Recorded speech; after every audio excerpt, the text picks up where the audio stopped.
Assalamualaikum warahmatullahi wabarakatuh. Kembali kita ke segmen santapan jasmani dalam program sarapan Al-Maksurat setiap pagi 6.30 pagi, insya-Allah. Ya, dalam tajuk santapan jasmani hari ini ialah kita sambung topik semalam tentang fat loss, bakar lemak. So, bagaimana caranya kita nak bakar lemak? Kita nak kuruskan badan, kita ada pelbagai cara. Ya, ada yang tak makan, ada yang makan buah saja, ada yang makan protein saja, ada yang berpuasa sepanjang hari, macam-macam cara. Ya, insya-Allah apa-apa cara pun itulah insya-Allah berkesan kalau kita buat sungguh-sungguh dan kita istiqamah.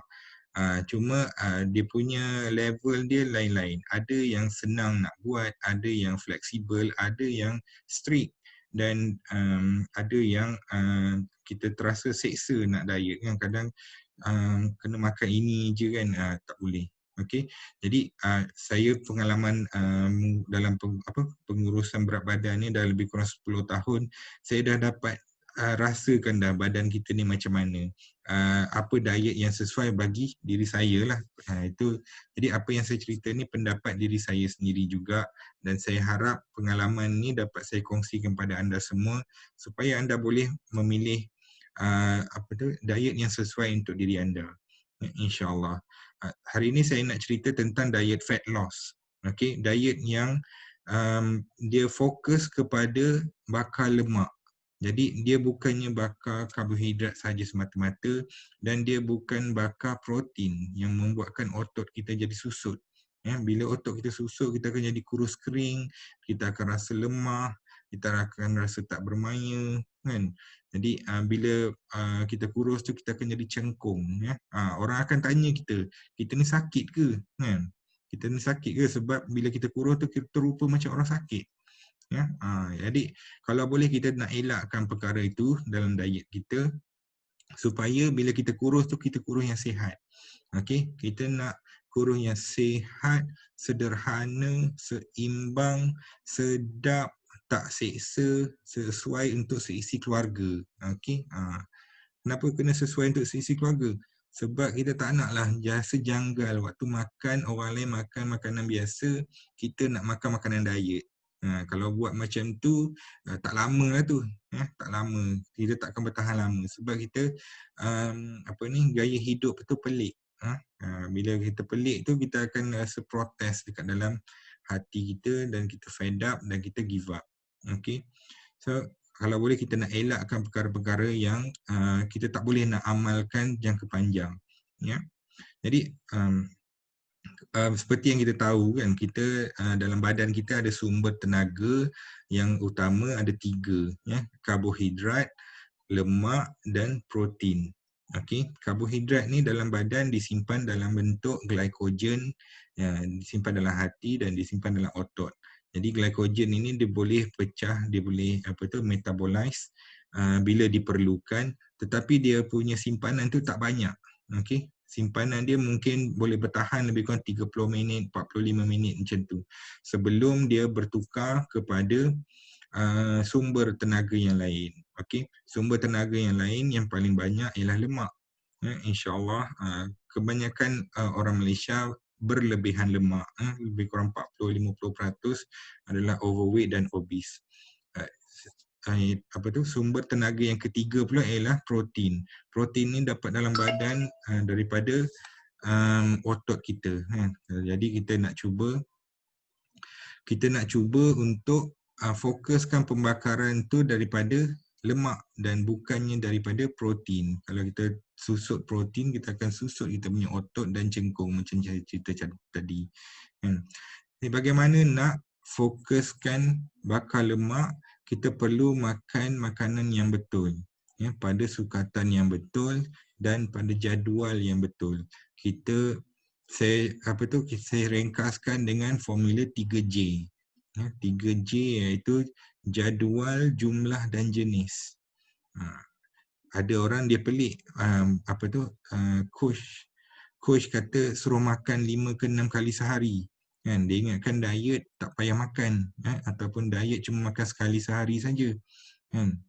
Tapi dalam program kita nak fat loss, kita kena makan 5 ke 6 kali sehari dalam kuantiti yang betul dengan makanan jenis yang betul supaya kita fokuskan pembakaran itu pada lemak, ya. Kita mula dengan jenis makanan, ya. Jenis makanan ni ada macam-macam. Kita boleh fikirkan dari segi makronutrien dan mikronutrien. Okey, makronutrien ni ada 3 yang utama: karbohidrat, protein dan fiber dan lemak. Okey, dan lemak. Okey. So karbohidrat ada 2 jenis, ada yang GI rendah, ada yang GI tinggi. Okey, GI ni glycemic index. GI yang tinggi dia membuatkan gula dalam darah naik cepat. Okey, ini semua ialah simple sugar, gula-gula kan, coklat, itu semua itu karbohidrat yang GI tinggi, dia buatkan gula naik cepat. Bila dia naik cepat, dia akan turun cepat juga. Dia macam spike lah, naik dan turun dengan cepat, membuatkan badan kita dia macam struggle dengan gula naik turun ni. Dia buatkan rembesan insulin, hormon semua kan, jadi kucak-kacir, kacau bilau. Okey, so kita nak kalau boleh kalau boleh gula kita tu stabil sepanjang hari. Bila dia stabil sepanjang hari, dia akan buatkan kita tak rasa mengantuk, tak rasa lapar, ya. Apa yang boleh buatkan gula stabil sepanjang hari ialah karbohidrat yang rendah GI dia. Okey, karbohidrat yang rendah GI ni contohnya beras perang, spaghetti, beras basmati dan macam-macam lagi lah, ya. Kita boleh search dalam Google makanan GI rendah ataupun dalam English lah kan, low GI food. Okey. Lepas tu yang kedua ialah protein. Protein kita perlukan protein yang berkualiti. Okey, protein yang berkualiti ni dia rendah lemak. Jadi orang kata lean protein kan. Lean protein ni kita boleh dapat daripada ayam dan ikan. Pada bahagian tertentu lah, macam ayam tu dia punya dada dia lebih bagus sebab lebih tinggi kandungan protein berbanding dengan lemak. Tapi tak ada masalah. Kalau kita tak minat makan dada, tak ada masalah. Makanlah bahagian lain dalam sukatan yang betul, ya. Okey, apa sukatan yang betul untuk protein? Ialah lebih kurang besar tapak tangan. Okey, jadi lebih kurang besar tapak tangan tu sesuai lah dari segi matematik atau biologi ni berapa banyak kita perlukan kan. Lebih kurang 1 gram per kg berat badan. Ya, itu untuk maintain berat badan. Kalau kita nak bina badan, kita nak bina otot, 1.5 gram ke 2 gram setiap kilo berat badan sehari. Okey, itu berapa banyak kita perlu makan. Satu keping ayam dada lebih kurang 20 gram lah dia punya sukatan dia. So tengoklah berapa berat kita dan berapa banyak kita perlukan. Okey. Yang ketiga ialah sayur. Sayur, buah ialah daripada tumbuhan kan, tinggi daripada kandungan fiber, vitamin dan antioksida.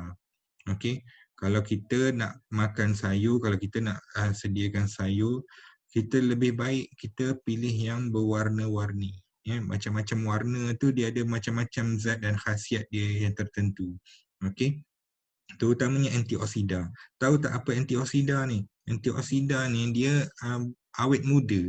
Okey, dia buatkan kita insya-Allah bila kita kurus tu kulit kita nampak lebih bermaya, lebih glowing, lebih halus, mulus.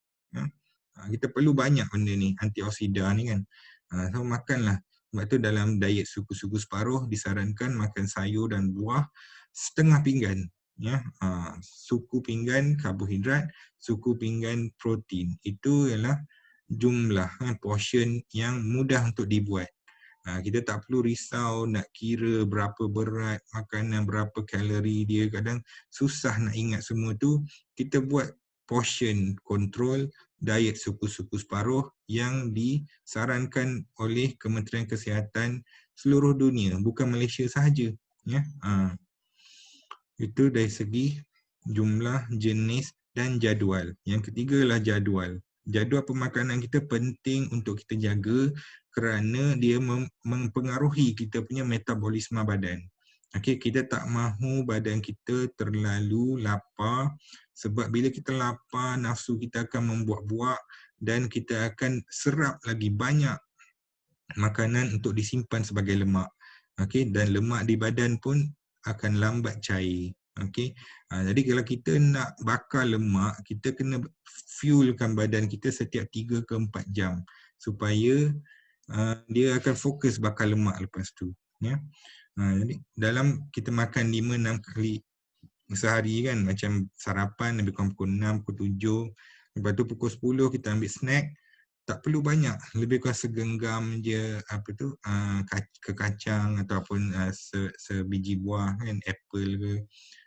Jadi kita akan bertahan sampai waktu makan tengah hari. Kita tak nak lapar sangat. Okay? Jadi waktu makan tengah hari kita boleh makan dari suku-suku separuh kerana kita dah snack tadi, kita tak adalah lapar sangat. Dari suku-suku separuh tu dah cukup puas dah. Okay? Kita tak perlu makan sampai kenyang. Berbeza antara puas dan kenyang. Okey, lepas tu lepas makan tengah hari 3 jam lepas tu lebih kurang pukul 4 kita akan mula lapar. Ya, kalau dulu kita balik kerja kita akan teringin macam-macam lah, keropok lekor lah, goreng pisang lah kan.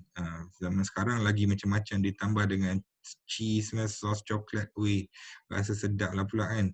Tapi itulah sebelum kita mula rasa lapar dan mengidam macam-macam tu, lebih baik kita ambil snack yang sihat lebih kurang pukul 4 petang. Okey, jadi waktu kita nak balik kerja tu kita tak adalah rasa mengidam sangat. Yang seterusnya ialah lebih kurang 7 malam, 6.30, 7 malam kita patutnya dah makan dinner supaya kita tak terlalu berat badan dalam perut kita waktu malam kan. Kita nak tidur lebih kurang pukul 10 malam macam tu, kita nak kalau boleh perut kita sudah kempis kan. Jadi dia boleh fokus bakar lemak. Kalau kita makan macam ni, jadual macam ni, insya-Allah bakar lemak sepanjang hari walaupun waktu tidur. Bangun tidur insya-Allah kita rasa perut kita makin selesa, makin kempis kan. Itu semua tu kita siapa buat dia dapat, belum cuba belum tahu. Okey, kita kena try. InsyaAllah dalam tim Diet Rahsia saya ada sediakan reminder setiap hari dan kita akan belajar tentang benda-benda tips ni dengan lebih mendalam. InsyaAllah saya nak jemputlah semua kalau boleh join tim Diet Rahsia sebab saya buka tim ni kepada semua secara percuma buat masa ni. Ya, jadi dia punya link dia nombor WhatsApp ada di kongsikan dalam description video ini nanti ya di YouTube, insya-Allah. Jadi setakat itu saja perkongsian saya tentang santapan jasmani. Perkongsian hari ini berkenaan dengan fat loss, jadual makan. InsyaAllah kita akan bertemu lagi esok hari setiap 6.30 pagi, sarapan al-maksurat, santapan rohani dan santapan jasmani. InsyaAllah.